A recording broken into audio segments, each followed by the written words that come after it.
Hello, dear book dragons. It's been a really long time since I did a video. I've been moving, as you can see. It looks very different. I've been sick quite a while. I'm still not really well. So I'm going to do a quite short video today about the books I read in September. And then later I'll do a video about the books I've been reading now in October. And when I finish packing up all the books, because I still have a lot of books to pack up, I'm going to do a little bit real tour about the plan I made. But I can show you how far I've come so far. So in my room, in my bedroom where I'm now, I'm going to have all the books I haven't read. And so far all these books are fantasy. Down in the bottom I've today packed up books that are not fantasy. And on this side I'll having contemporary books. I have a little bit of mix of contemporary and historical books, and here is only historical fiction.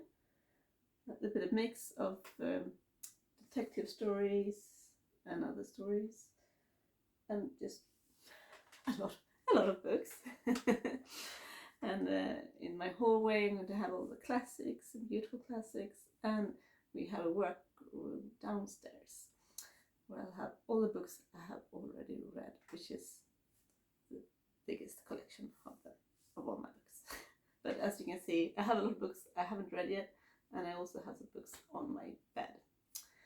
So far it's all the books I'm planning to read over there, but also some other books as well.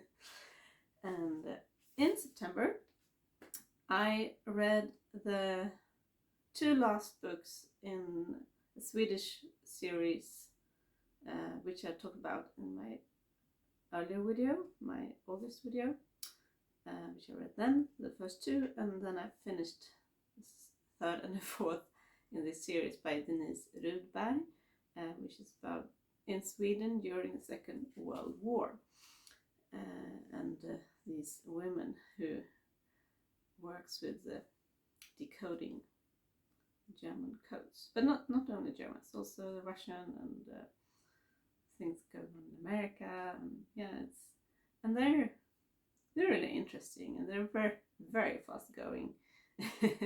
Things happen very quickly. You see, they're difficult to put down just because it's always something new going on, and it's also, of course, a bit of a love story. But I will also say the fourth book was also very sad, I must say.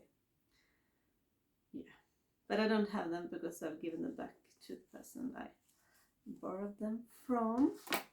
But the next book I read I have in physical form, which is The Spell Shop by Sarah Beth Durst. Look how pretty it is, and has purple pages, well, not pages but end pages, and I love this so much. I gave this 5-star. Maybe it's not like a 5-star because the writing is amazing. No, I give it 5-star because it's so cozy and it's magical. And this is about a woman, a librarian, who has to leave her city because there is an uprising, and she wants to save as many books as she can, which she does with the help of her assistant, which is a talking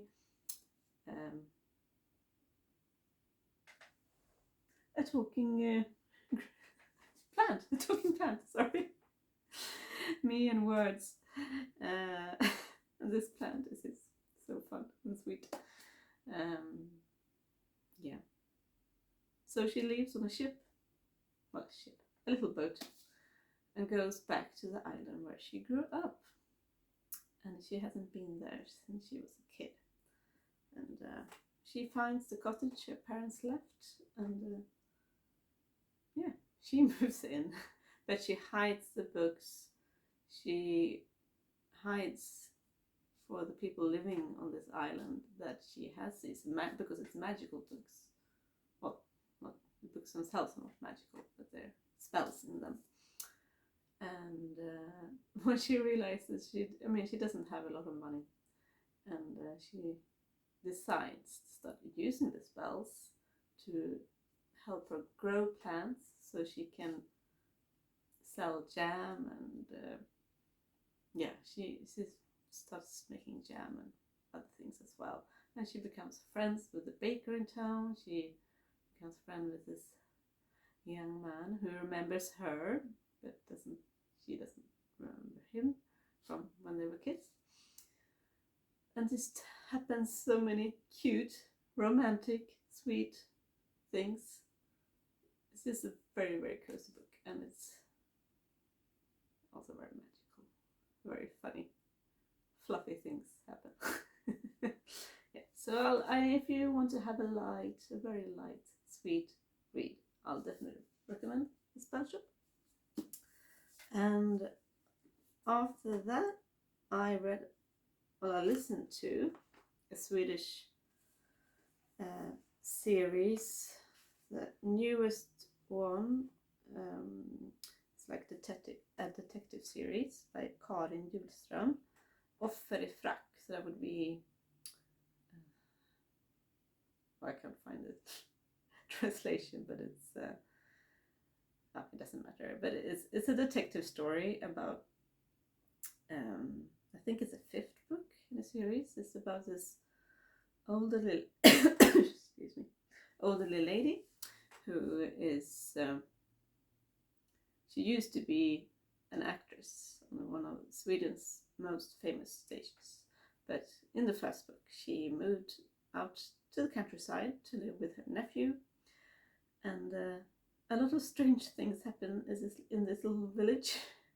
It's like Midsummer Murders, but in outskirts of Stockholm instead. And it's really cozy, and I love that the head person is over 60, and because I listen to these stories, the woman who reads them also, she really sounds like she is this person, this lovely woman. And I really enjoy these series, and it's a lot of things going on, and some deaths, and a very sweet love story. I gave that 4.5 stars. Sorry. And then I read and finished The 10,000 Doors of January, in which I borrowed as a library book, so I don't have that physical either, by Alex E. Harrow.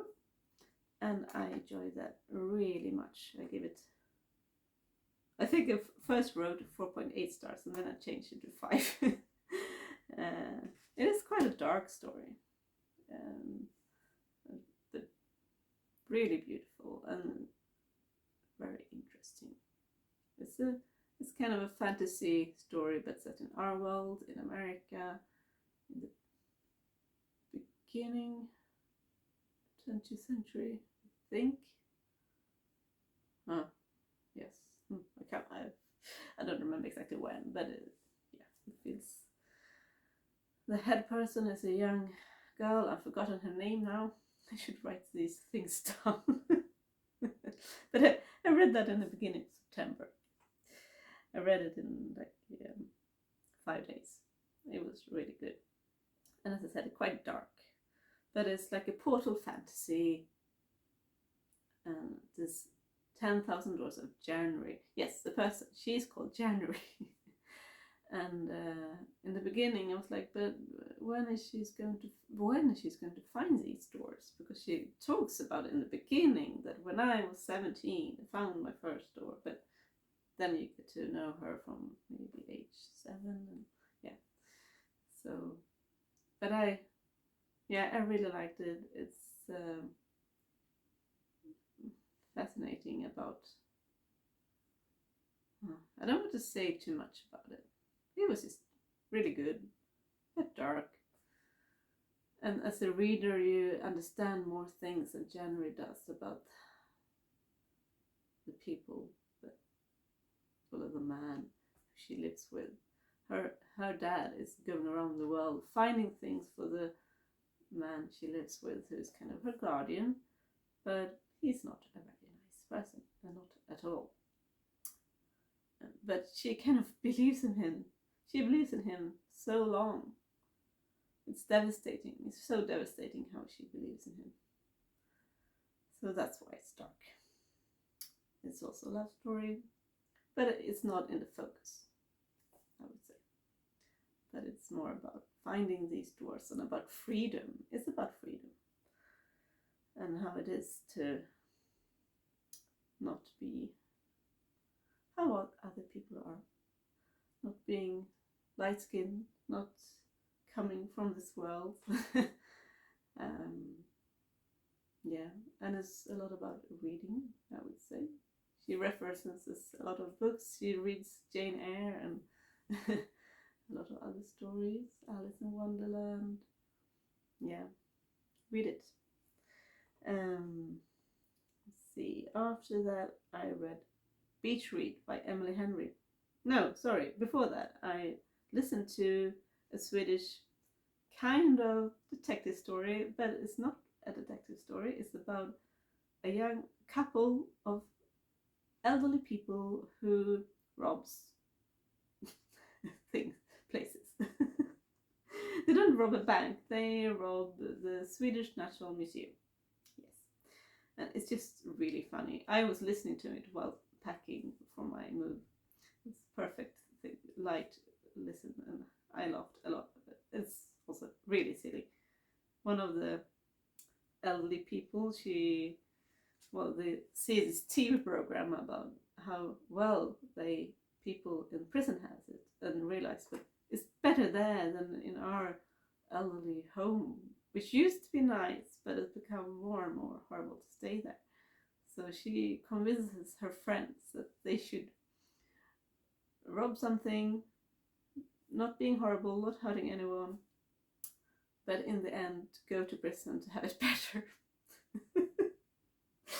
So yeah, it's definitely different. And the Swedish author is Katarina Ingelman Sundberg. I mean, you probably won't be able to find it in English, I don't think so. I gave it 4.2 stars. I called it an detective.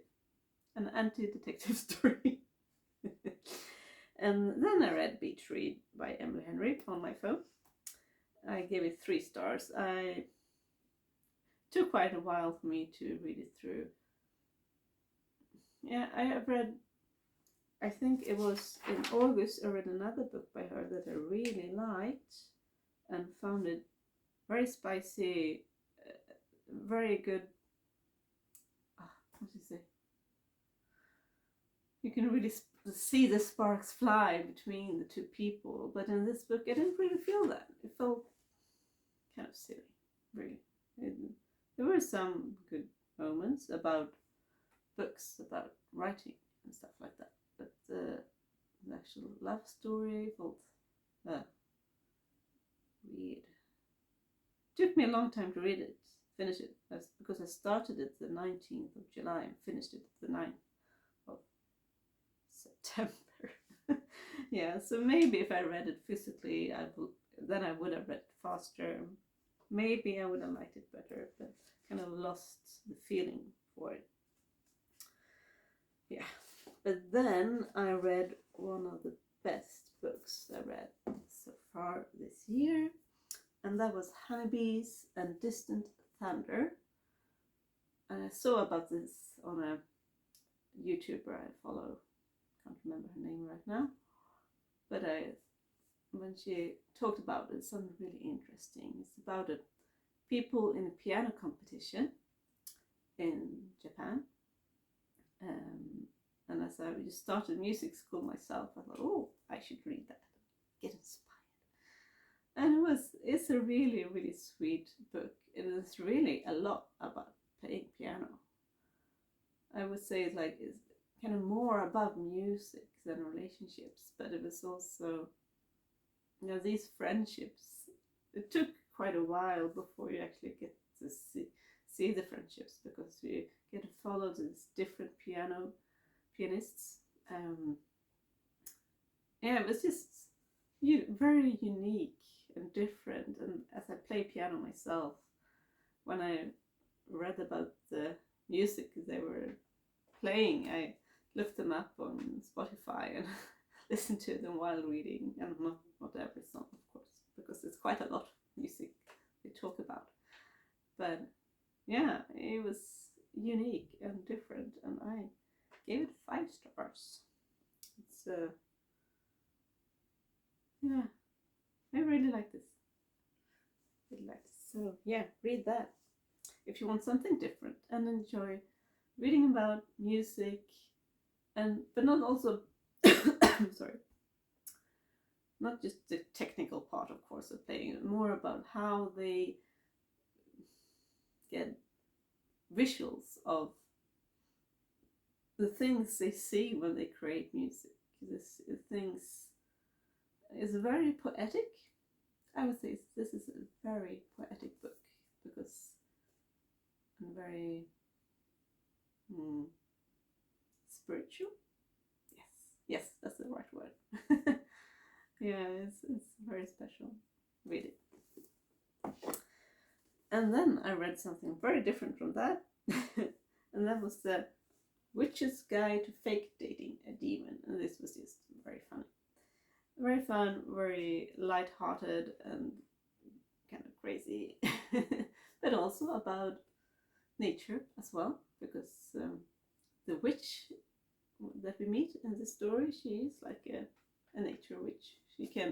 She makes flowers bloom, and they kind of they don't follow her around because they can't move, but they can move petals, they can move the flower, and she is not a very good witch according to her family, and maybe that's part of the book I don't like when parents in books are this extremely hard, extremely, what's it called?